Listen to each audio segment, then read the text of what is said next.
Hello friends, welcome to the my YouTube channel classes with Kamini. Friend, आज हम discuss करेंगे world physical geography.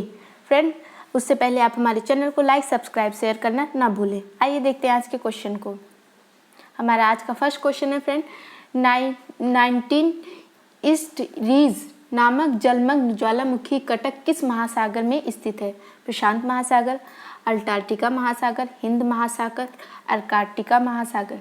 Friend, इसका सही option होगा हिंद महासागर। फ्रेंड, हिंद महासागर जो है वो उसकी लंबाई 5000 किलोमीटर है। यह कटक बंगाल की खाड़ी से शुरू होकर दक्षिण की ओर जाती है। इसकी औसत चौड़ाई जो है फ्रेंड वो 200 किलोमीटर है। नेक्स्ट क्वेश्चन देख लेते हैं। अफगानिस्तान का हेलमंद प्रांत किसकी खेती के लिए प्रसिद्ध है? तंबाकू, अफीम, गेहूं, कपास। फ्रेंड, इसका सही ऑप्शन होगा अफीम। फ्रेंड, हेलमंद अफगानिस्तान के दक्षिण में स्थित है। क्षेत्रफल के आधार पर यह अफगानिस्तान का सबसे बड़ा प्रांत है। फ्रेंड, हेलमंद प्रांत का कुल क्षेत्र 58,582 वर्ग किलोमीटर में फैला है। यह विश्व का सबसे बड़ा अफीम उत्पादक क्षेत्र है। विश्व का कुल अफीम का जो उत्पादन है वो 75% हेलमंद में उत्पादित होता है। नेक्स्ट क्वेश्चन देख लेते हैं। हिरोशिमा और नागासाकी शहर किन द्वीपों में स्थित है?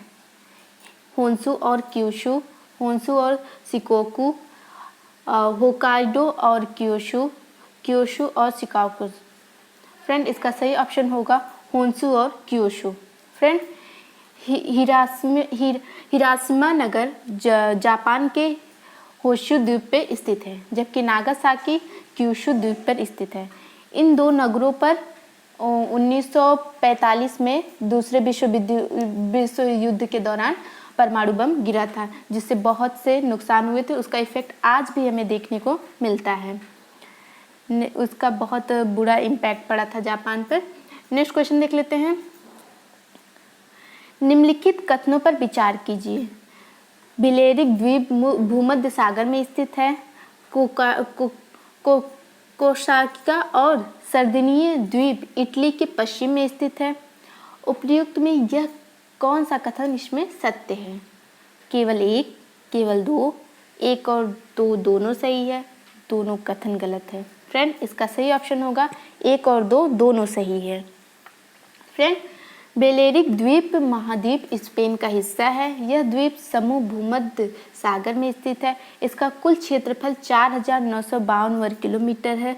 सर्दिनिया सिसिली के बाद भूमध्य सागर में स्थित दूसरा सबसे बड़ा द्वीप है।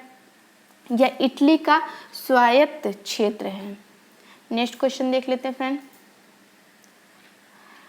जिब्राल्टर जलडमरू मध्य किन दो देशों को अलग करता है? पुर्तगाल और मोरक्को, अल्जीरिया और स्पेन, मोरक्को और स्पेन, अल्जीरिया और पुर्तगाल। फ्रेंड, इसका सही ऑप्शन होगा मोरक्को और स्पेन।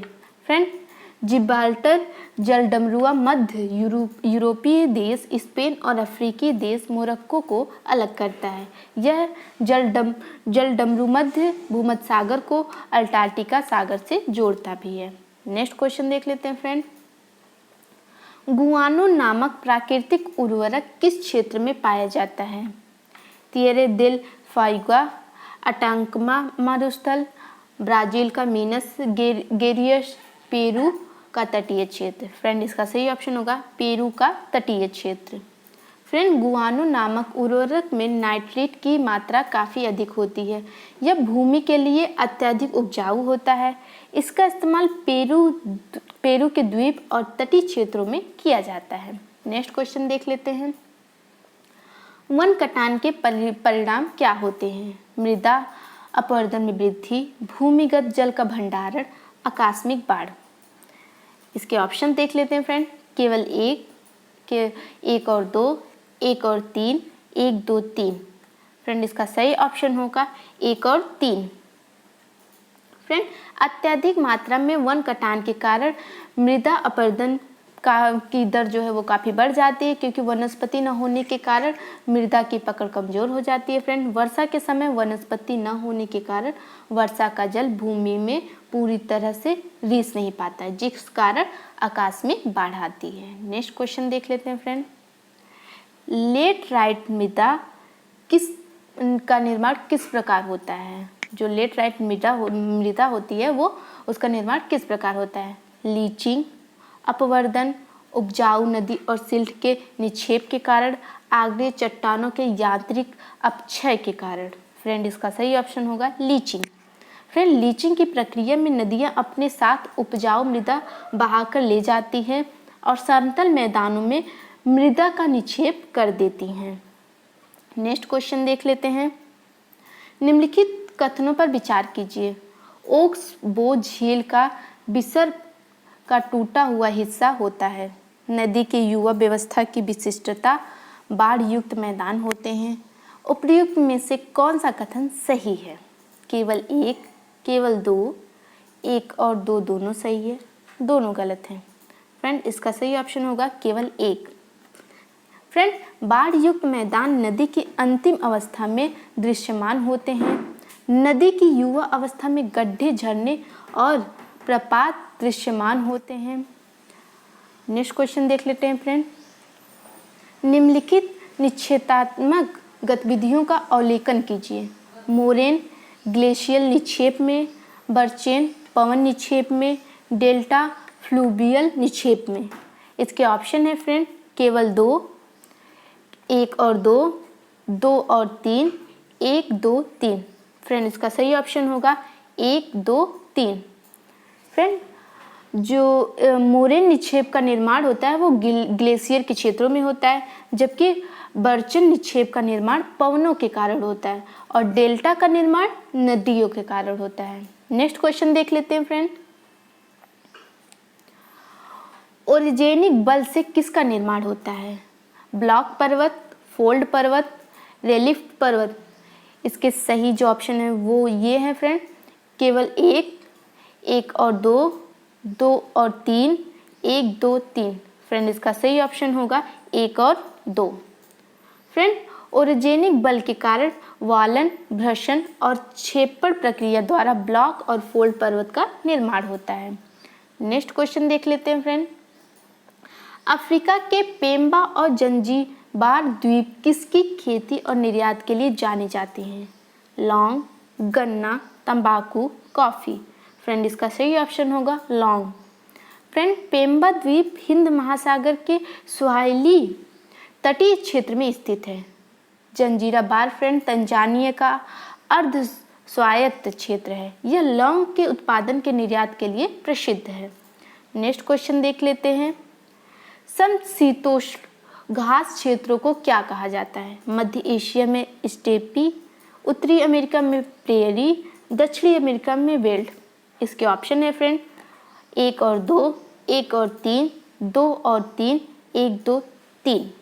फ्रेंड, इसका सही ऑप्शन होगा एक और दो। दक्षिण अमेरिका में समशीतोष्ण घास के मैदानों को पंपस कहा जाता है। फ्रेंड, नेक्स्ट क्वेश्चन देख लेते हैं। उत्तरी अमेरिका में कौन से मुख्य नदियां रॉकी पर्वत के श्रेणी में से निकलती हैं? मिसिसिपी, मिसौरी, कोलोराडो, रिया ग्रांड, कोलंबिया। फ्रेंड, इसका सही ऑप्शन होगा, मतलब इसके ऑप्शन होंगे एक और एक दो तीन, दो तीन पाँच, एक दो तीन चार, उपयुक्त सभी। इसके ऑप्शन होंगे दो तीन पाँच। फ्रेंड, मिसौरी नदी उत्तरी अमेरिका की सबसे लंबी नदी है। यह पश्चिमी मोंटाना से निकलती है। कोलोराडो नदी की लंबाई जो है वो फ्रेंड 1450 किलोमीटर है। यह अमेरिका और मेक्सिको में प्रवाहित होती है। कोलंबिया नदी कनाडा में ब्रिटिश कोलंबिया से निकलती है। यह नदी अमेरिका और कनाडा में बहती है। नेक्स्ट क्वेश्चन है हमारा फ्रेंड, निम्नलिखित में से स्थानीय हवाओं और उनके क्षेत्रों का सही मेल कीजिए। मिस्ट्रल, मध्य फ्रांस और एल्पस व भूमध्य सागर, सिरक्यू उत्तरी अफ्रीका और दक्षिणी यूरोप, और चिनूक रॉकी पर्वत श्रेणी और हैमिल्टन मध्य अमेरिका। इसके ऑप्शन है फ्रेंड 1 और 4, 1 2 3, 2 3 4, उपयुक्त सभी। फ्रेंड इसके सही ऑप्शन होंगे उपयुक्त सभी। फ्रेंड स्थानीय हवाओं और उनके संबंधित स्थान के लिए जो विकल्प है ये इस प्रकार हैं।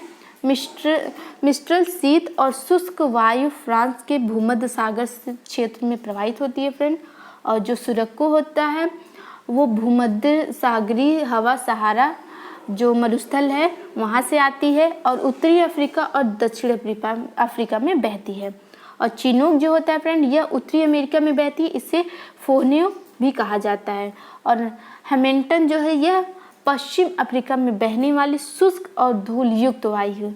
यह सहारा के दक्षिण से गिनी की खाड़ी तक बहती है।